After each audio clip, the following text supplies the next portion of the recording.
गैरसैंण में विधानसभा के बजट सत्र का आज दूसरा दिन। राज्यपाल के भाषण पर होगी चर्चा। प्रश्नकाल में मंत्री सुबोध उनियाल और सतपाल महाराज के विभागों से पूछे जाएंगे सवाल।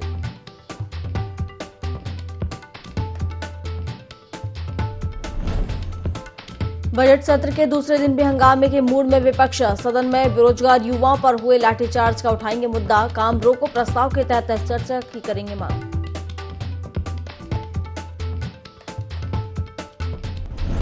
दिल्ली दौरे पर मुख्यमंत्री पुष्कर सिंह धामी। उत्तरी सीमा से सटे राज्यों की बैठक में होंगे शामिल। केंद्रीय रक्षा मंत्री राजनाथ सिंह लेंगे बैठक।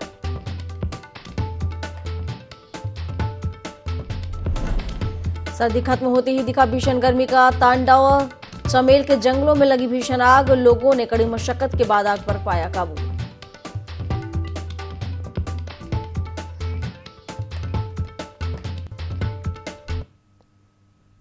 नमस्कार, देवभूमि लाइव में आप सभी का स्वागत है। मैं हूं आपके साथ प्रियंका। बुलेटिन की शुरुआत करते हैं बड़ी खबर से। बता दें कि गैरसैंण से खबर आपको बता रहे हैं, जहां बजट सत्र का आज दूसरा दिन है तो 11 बजे से शुरू होगी सदन की कार्यवाही और राज्यपाल के अभिभाषण पर चर्चा होगी। तो प्रश्नकाल में मंत्री सुबोध उनियाल, सतपाल महाराज के विभागों पर चर्चा की जाएगी। विपक्ष दूसरे दिन भी सदन में हंगामा कर सकता है। देहरादून में युवाओं पर हुए लाठीचार्ज का मुद्दा विपक्ष उठाएगा। तो सरकार नकल विरोधी कानून विधेयक को सदन पटल पर रखेगी। तो आज दूसरा दिन है विधानसभा के बजट सत्र का और आज भी हंगामेदार रहने के आसार लगाए जा रहे हैं। और कल का अगर बजट सत्र की बात करें और कल से ही शुरू हुई थी बजट सत्र की कार्यवाही और काफी हंगामेदार नजर आई। हालांकि राज्यपाल के भाषण के साथ ये कार्यवाही शुरू हुई थी और कार्यवाही के बाद देखा जाए तो काफी हंगामे के आसार देखने को मिले, जिसके बाद 11 बजे तक के लिए स्थगित कर दी गई थी कार्यवाही। तो आज दूसरा दिन है और 11 बजे शुरू होगी सदन में कार्यवाही। तो राज्यपाल के अभिभाषण पर आज चर्चा की जाएगी। प्रश्नकाल में मंत्री सुबोध उनियाल, सतपाल महाराज के विभाग पर चर्चा होगी। और इस पर विस्तार से जानकारी के साथ आकाश हमारे सहयोगी हमारे साथ लाइव बने हुए हैं गैरसैंण से। तो आकाश का रुख कर लेते हैं। आकाश, बजट सत्र का आज दूसरा दिन है और कयास लगाए जा रहे हैं कि आज का दिन भी काफी हंगामेदार रहने वाला है। बिल्कुल प्रियंका, आज का दिन भी काफी हंगामेदार रहने वाला है। उसका नतीजा ये है कि जिस तरह के विपक्ष ने अपनी रणनीति पहले ही स्पष्ट की है कि आज बेरोजगार युवाओं पर जो लाठीचार्ज हुआ था देहरादून में, उस मुद्दे को जो है उठाएंगे सदन के भीतर भी और सदन के बाहर भी। और साथ ही साथ जो गन्ना किसानों का एक तरीके से बकाया भुगतान है या फिर गन्ना किसानों का जो समर्थन मूल्य है उस पर कोई वृद्धि नहीं की गई, इस मुद्दों को लेकर के आज विपक्ष जो है हमलावर रहेगा। और निश्चित तौर पर कल भी हमने देखा था कि राज्यपाल का अभिभाषण हुआ था तो विपक्ष ने सड़क से लेकर सदन तक इस पूरे मुद्दे तमाम मुद्दों को लेकर के हंगामा एक तरीके से सदन के अंदर किया था। और आज भी कहीं ना कहीं विपक्ष की रणनीति साफ है कि चर्चा एक तरीके से कराई जाए, क्योंकि बेरोजगार युवाओं पर जो लाठीचार्ज हुआ है उस मुद्दे पर नियम 310 के तहत जो है काम रोको प्रस्ताव आज कांग्रेस लेकर आएगी, जिसमें कोशिश की जाएगी कि बेरोजगार युवाओं की जो आवाज है उसको उठाया जाए और उस मुद्दे को लेकर के सरकार को जो है घेरा जाए। इन तमाम विषयों को जो है आज विपक्ष सदन के भीतर उठाने वाला है। लेकिन दूसरी तरफ कामकाज की अगर हम खासतौर पर बात करें तो आज सरकार भी अपना कई कामकाज जो है निपटाती हुई नजर आएगी, जिसमें हाल ही में सरकार जो नकल विरोधी कानून लेकर आई थी, जिसको अध्याचन के माध्यम से मुख्यमंत्री ने राज्यपाल को भेजा था और उसको एक तरह के राज्यपाल की संस्तुति के बाद उसे लागू कर दिया गया था। लेकिन एक प्रोसेस होता है कि विधानसभा से उस विधेयक को जो है पारित कराना होता है। तो आज सदन के पटल पर जो नकल विरोधी कानून है उसको भी रखा जाएगा। साथ ही साथ आर्थिक सर्वेक्षण रिपोर्ट जो है जिसको भी सदन के पटल पर आज रखा जाएगा। उसके अलावा अगर हम बात करें प्रश्नकाल की तो प्रश्नकाल में मंत्री सुबोध उनियाल और मंत्री सतपाल महाराज के जो विभाग हैं उन विभागों पर आज जो है प्रश्नकाल के दौरान चर्चा की जाएगी। तो कह सकते हैं कि जहाँ विपक्ष ने रणनीति बनाई है सरकार को घेरने की बेरोजगारी और युवाओं के मुद्दे पर, तो वहीं सरकार भी अपने कामकाज एक तरह से निपटाएगी। और साथ ही साथ जो राज्यपाल का अभिभाषण है जिसको कल राज्यपाल ने पाठन किया था, जिसका उसको प्रस्तुत किया था, उस पर आज सत्र में जो है चर्चा की जाएगी। और ऐसे में राज्यपाल के अभिभाषण पर चर्चा भी होगी और उस पर तमाम जो कामकाज है सरकार के, आज सरकार उनको भी जो है निपटाती हुई नजर आएगी। बिल्कुल आकाश, और देखा जाए तो ये कार्यवाही ऐसे समय पे रखी गई है, बजट सत्र ऐसे समय पर रखा गया है जब जांच एजेंसियां जो हैं वो विपक्षी दलों पर देखा जाए तो घोटाले मामले पर जांच उन्होंने तेज कर दी है और ऐसे में विधानसभा सत्र रखा गया है। हाँ, देखिए बिल्कुल जिस तरीके से जांच रिपोर्ट भी आई है, जांच रिपोर्ट के ऊपर लगातार सवाल भी उठ रहे हैं क्योंकि पुलिस ने जो कार्रवाई की थी उसको लेकर के युवा भी लगातार कह रहे हैं कि कार्रवाई गलत हुई थी।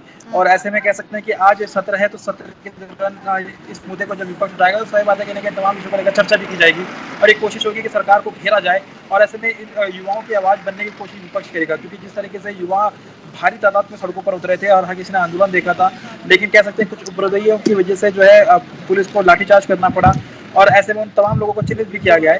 तो कोशिश यही है कि युवाओं की आवाज को एक तरीके से बना, युवा की आवाज को जो है विपक्ष बनेगा और इन तमाम विषयों को सरकार के समक्ष रखेगा तो निश्चित रूप से कोशिश होगी कि सरकार को घेरा जाए और युवाओं के जो तमाम जुड़े मुद्दे हैं, चाहे यूके SSS मामले में जो भर्ती पेपर लीक हुआ था उस मामले में सीबीआई जांच की मांग हो, युवाओं पे जो लाठीचार्ज हुआ है उस रिपोर्ट के ऊपर सवाल उठाने हो, ये तमाम ऐसे विषय हैं जिसको कहीं ना कहीं विपक्ष उठाएगा। कोशिश रहेगी कि सरकार को इस मुद्दे पर जो है घेरा जाए और कह सकते हैं कि सत्र एक ऐसा मौका है कि जब सत्ता पक्ष और विपक्ष आमने सामने होंगे तो सही बात है कि इन मुद्दे पर चर्चा की अगर की जाती है तो सीधे तौर पर कहीं ना कहीं सरकार को घेरा जा सकता है। बिल्कुल। और आकाश, अगर हम जैसे कि कल की बात करें तो कल देखा जाए तो विपक्ष जो है उसने हंगामा शुरू कर दिया था और वहां पर नारे भी लगाए गए थे कि राज्यपाल वापस जाओ।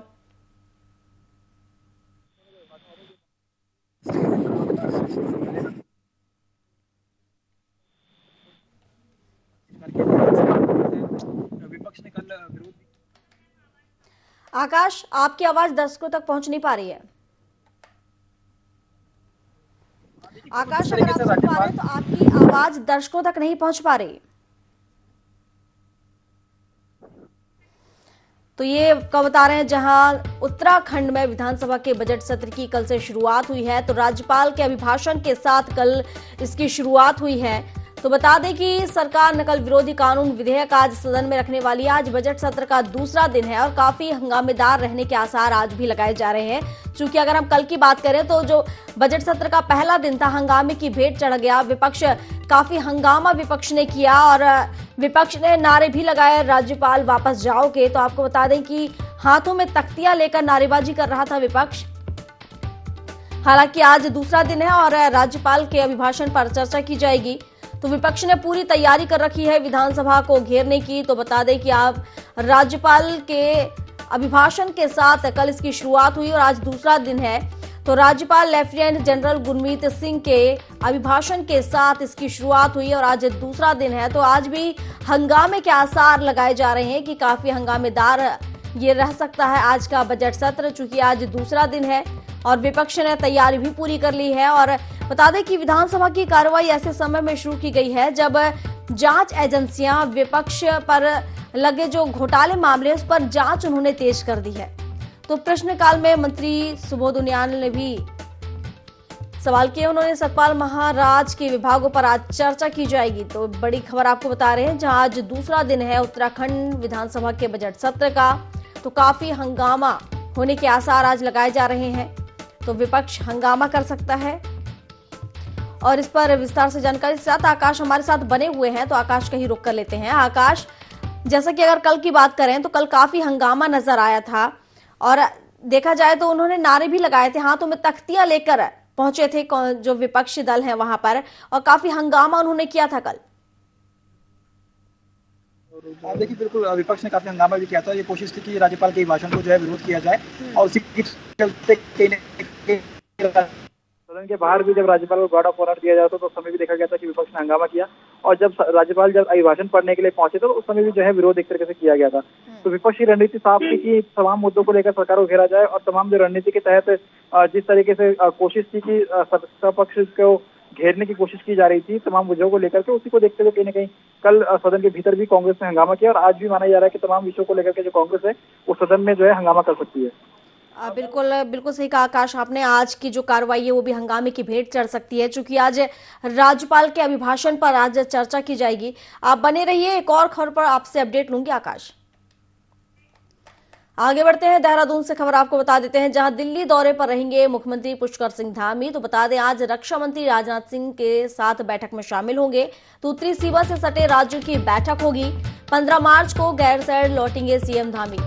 तो आपको बता दें कि बैठक हो रही है। तो आज रक्षा मंत्री राजनाथ सिंह की अध्यक्षता में बैठक होगी जिसमें शामिल होंगे पुष्कर सिंह धामी। उत्तरी सीमा से सटे राज्यों की बैठक होगी। और आकाश हमारे साथ लाइव बने हुए हैं, तो आकाश का रुख कर लेते हैं। आकाश, सीएम धामी आज दिल्ली दौरे पर रहने वाले हैं और इस दौरान देखा जाए तो जो रक्षा मंत्री हैं उनके साथ बैठक में शामिल होने वाले हैं। विस्तार से जानकारी पूरे कार्यक्रम की आज की। राजनाथ सिंह आज जो उत्तरी राज्य से सटे हुए गांव राज्य है, उत्तरी सीमा से सटे हुए जो राज्य हैं, उनकी आज बैठक लेने वाले हैं, जिसमें खुद मुख्यमंत्री पुष्कर सिंह धामी भी शामिल होंगे। और कह सकते हैं कि कोशिश ये है कि उन सटे हुए गाँवों को किस तरह से विकसित किया जाए। लगातार सरकार की कोशिश है कि जो दूरस्थ गाँव है उनको एक तरीके से हेरिटेज विलेज के तौर पर विकसित किया जाए। लगातार प्रधानमंत्री नरेंद्र मोदी की भी एक तरीके से ये कोशिश है कि जिन गाँव को कहीं ना कहीं अंतिम गाँव कहा जाता है उन्हें कहीं ना कहीं प्रथम गाँव किस तरीके से कहा जा सकता है, उन गाँवों में मूलभूत सुविधा हो, किस तरीके से वहाँ का क्षेत्र का विकास हो, इन तमाम विषयों को लेकर के आज रक्षा मंत्री राजनाथ सिंह बैठक करने वाले हैं। 5 बजे ये बैठक होगी, जिसमें भाग लेने के लिए मुख्यमंत्री पुष्कर सिंह धामी पहुंच चुके हैं। और कह सकते हैं कि उन तमाम विषयों को लेकर उत्तराखंड के लिए भी महत्वपूर्ण है, क्योंकि उत्तराखंड में चाइना से लगा हुआ जो चमोली का इलाका है वो भी कहीं ना कहीं बॉर्डर एरिया से जुड़ा हुआ है।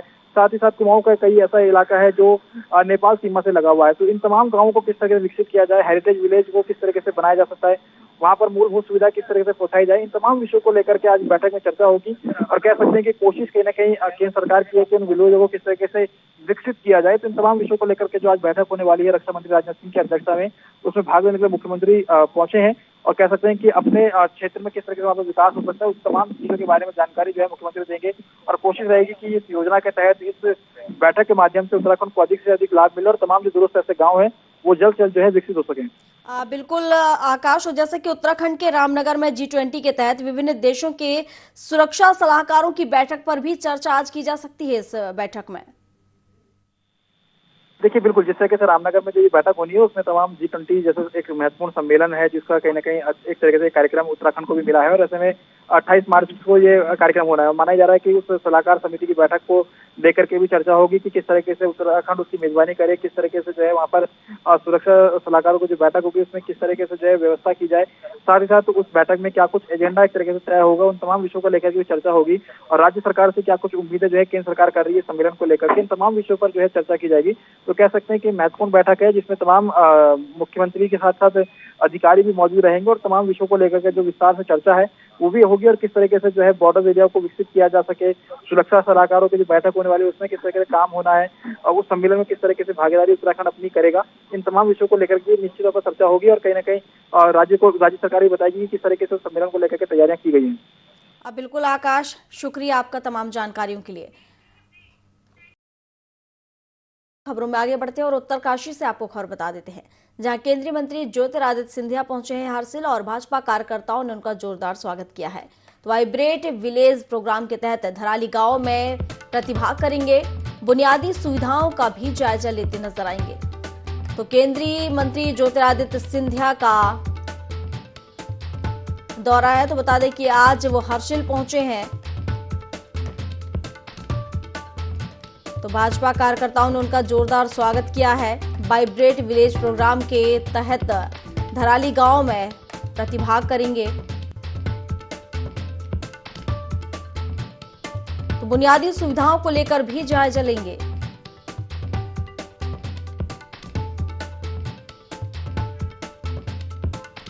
उत्तरकाशी से खबर, जहां केंद्रीय मंत्री ज्योतिरादित्य सिंधिया हरसिल पहुंचे हैं और यहां पर भाजपा कार्यकर्ताओं ने उनका जोरदार स्वागत किया है। तो उनके स्वागत के लिए बड़ी संख्या में वहां कार्यकर्ता पहुंचे और जोरदार उनका स्वागत किया गया। तो वाइब्रेट विलेज प्रोग्राम के तहत धराली गांव में प्रतिभाग करेंगे। तो बता दें कि बुनियादी सुविधाओं का भी फीडबैक लेते नजर आएंगे केंद्रीय मंत्री ज्योतिरादित्य सिंधिया।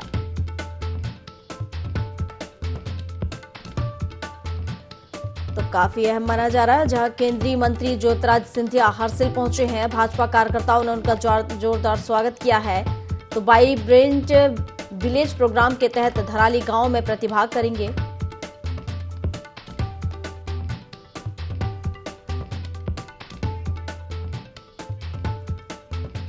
और इस पर विस्तार से जानकारी के साथ दीपक हमारे सहयोगी हमारे साथ जुड़ चुके हैं उत्तरकाशी से फोन लाइन पर। तो दीपक का रुख कर लेते हैं। दीपक, केंद्रीय मंत्री ज्योतिरादित्य सिंधिया हरसिल पहुंचे हैं, आज कार्यक्रम कौन से कार्यक्रम उनके वहां पर रहने वाले हैं और उनके आगमन को लेकर किस तरह की तैयारियां? जी, आज जो है केंद्रीय मंत्री ज्योतिरादित्य सिंधिया जो है हरसिल पहुंच चुके हैं और जी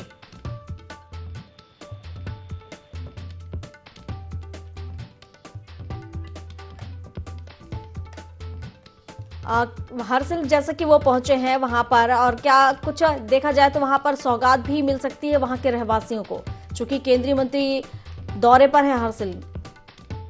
जी बिल्कुल। की बात जो ग्राम सभा की जो परेशानी है उनको उनसे भी वो अवगत होंगे, और यात्रा सीजन जो है चालू होने वाला है, और यात्रा दस्ताओं से भी वो बारीकियों से जांच करेंगे। जी, शुक्रिया आपका जानकारी के लिए। तो आप देख रहे हैं उत्तरकाशी से खबर, जहां केंद्रीय मंत्री ज्योतिरादित्य सिंधिया हर्षिल पहुंचे, जहां भाजपा कार्यकर्ताओं ने उनका जोरदार स्वागत किया है। तो आपको बता दें कि वाइब्रेंट विलेज प्रोग्राम के तहत धराली गांव में प्रतिभाग करेंगे सिंधिया, और इसके साथ ही बुनियादी सुविधाओं का फीडबैक लेते भी नजर आएंगे।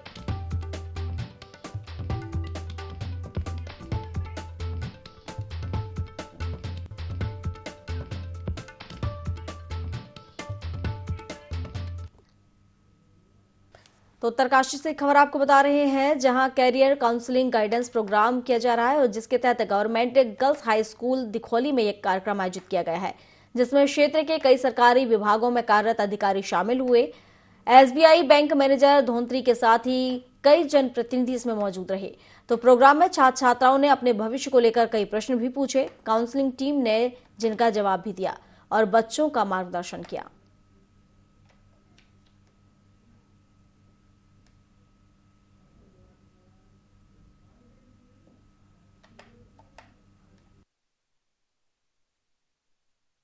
पहल हुई कैरियर काउंसलिंग की, बहुत अच्छी है। इससे हमारे बच्चों को अनेक चीज़ों की जानकारी मिलती है। समग्र शिक्षा के अंतर्गत ये पहल बच्चे छात्राओं के हित में बहुत अच्छी है, छात्र हो चाहे छात्राएं हो, क्योंकि इससे पहले ये चीज़ विद्यालयों में आयोजित नहीं की जाती थी। अब इसके अंतर्गत प्रति वर्ष हमें 5,000 विद्यालय को प्राप्त, समग्र शिक्षा के द्वारा विद्यालय को 5,000 रुपये प्राप्त होता है। विभिन्न विभागों से, पुलिस से, बैंक से और हॉस्पिटल से, मतलब विभिन्न विभाग, जंगलात से, वन विभाग से, तो ऐसे लोगों को, एक्सपर्ट को बुला करके हम बच्चों का मार्गदर्शन करते हैं। गैरसैंण में वरिष्ठ बीजेपी विधायक मुन्ना सिंह चौहान ने प्रेस कॉन्फ्रेंस की और राज्यपाल के अभिभाषण की जानकारी दी। मुन्ना सिंह ने राज्यपाल के अभिभाषण को प्रदेश सरकार का विजन बताया। आगामी बजट सरकार के विजन को साफ दिखा देगा। उन्होंने कहा कि प्रदेश की धामी सरकार विकास कार्यों को लगातार आगे बढ़ा रही है। विपक्ष ने जिस तरह से सदन के अंदर राज्यपाल के साथ बर्ताव किया है, वो बर्दाश्त लायक नहीं है।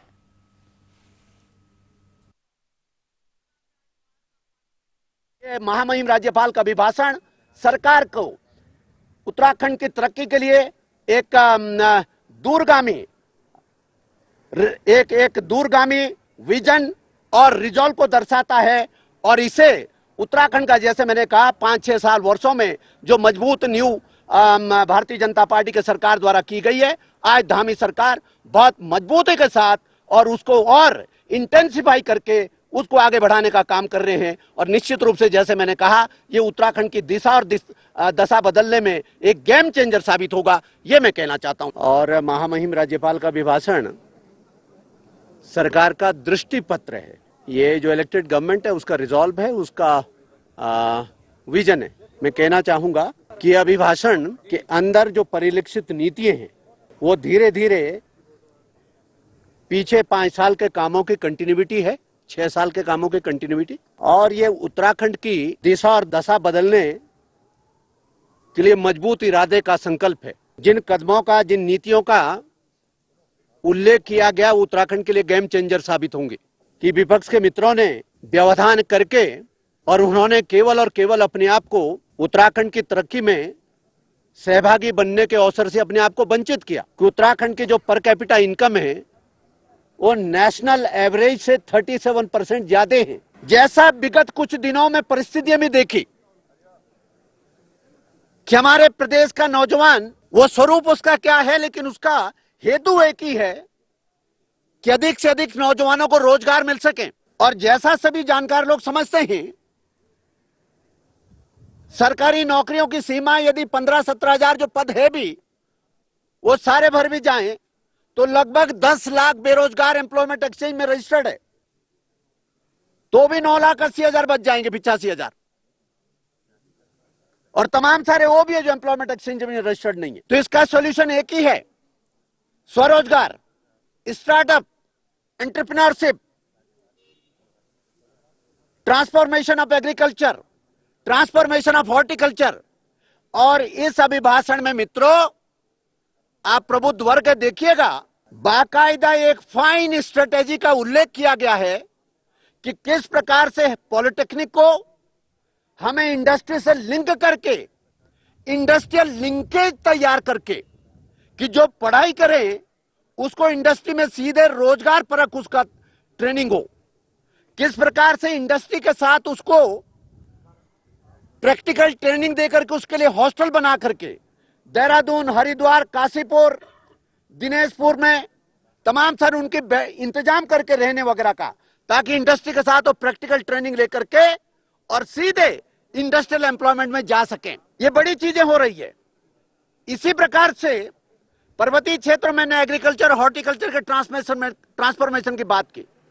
प्रधानमंत्री जी का जो दृष्टिकोण है, ईच ड्रॉप मोर क्रॉप, हम नारा जरूर लगाते हैं पहाड़ का पानी और जवानी, लेकिन ध्यान रहे पहाड़ बड़े पैमाने पर पानी के संकट से गुजर रहा है।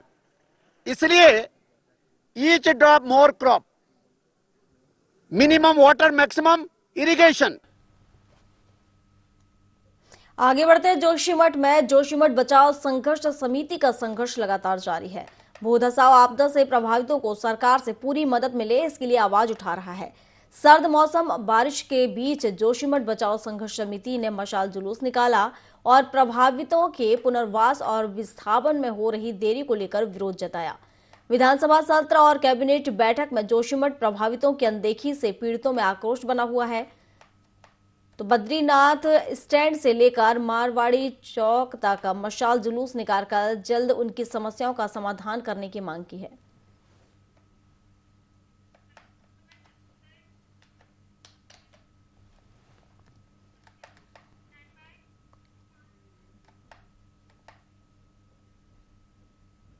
लक्सर के अकबरपुर ऊद में एक युवक का शव पेड़ से लटक कर मिला है। शव मिलने की खबर मिलते ही गांव में हड़कंप मच गया। ग्रामीणों ने मामले की लक्सर पुलिस को जानकारी दी।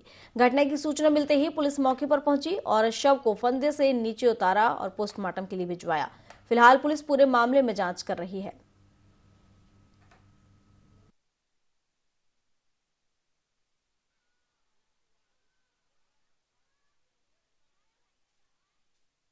ये सूचना मिली है, अकबरपुर गांव के एक लड़के परवीन की जो है डेड बॉडी मिली थी। तो उम्र उसकी लगभग 18 साल बताई जा रही है। उम्र की भी पुष्टि हम लोग कर रहे हैं और डेड बॉडी जो है हम लोगों द्वारा जो है पंचनामे की कार्रवाई करके मोर्चरी भिजवाई ताकि अग्रिम पोस्टमार्टम की कार्रवाई की जाए।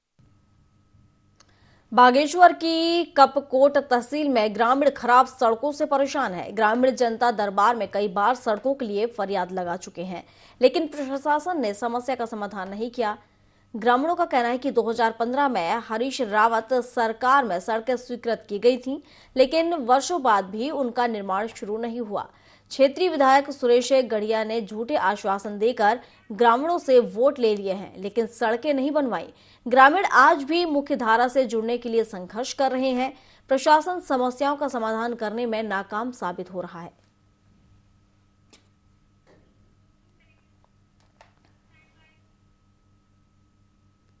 देवभूमि लाइव में अभी के लिए बस इतना ही। अधिक जानकारी के लिए आप बने रहिए हमारे साथ और देखते रहिए IND 24। नमस्कार।